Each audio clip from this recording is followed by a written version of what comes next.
Thirdly, our spirit is hostile. Notice verse 18. Zechariah asked the angel, "How can I be sure of this? I am an old man, and my wife is well along in years."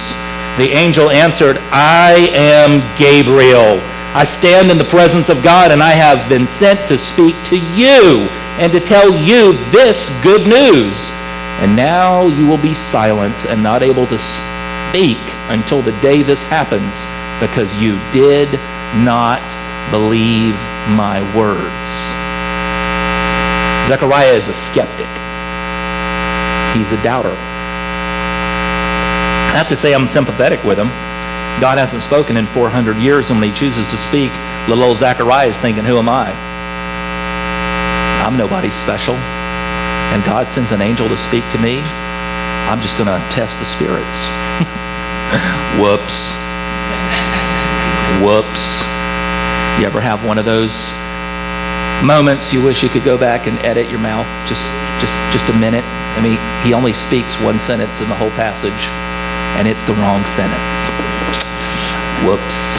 How? I'm too old.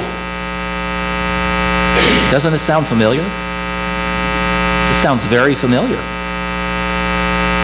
It's almost a direct quote of Abraham. I'm too old. Ha ha ha. I can't ever have children. Joke's on me. But Zechariah is a priest, and he represents the people, and he embodies Israel. He represents a kind of lack of faith in Messiah. I have to be very, very careful, so I'm going to say this in two principles. The first one is righteous people can respond to God in disbelief.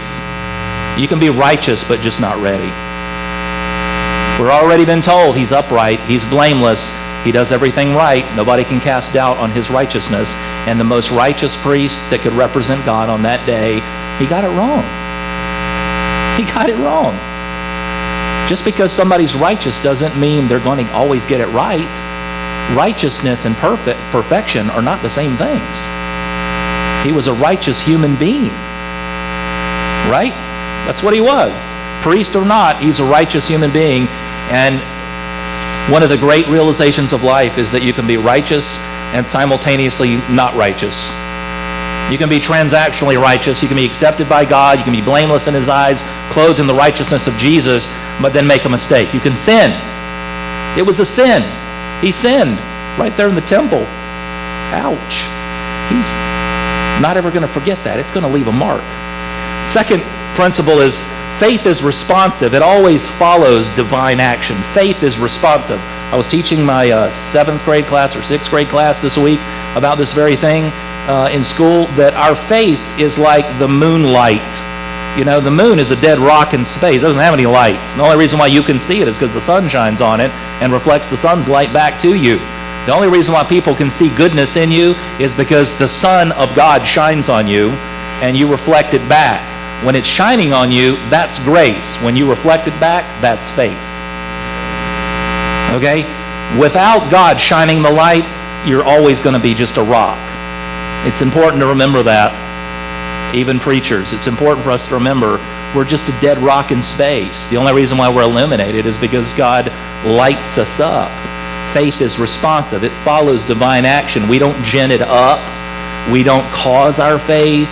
We don't manufacture it. The scripture says this over and over and over again. Ephesians 2:8-9. By grace you're saved through faith, and it is not from yourselves. It's a gift of God. Just like the sunlight is a gift from God. Faith is responsive. We respond in faith to the divine action of God shining on us, and that's what Gabriel was there to do, to shine the light on Jesus, shine the light on Zechariah.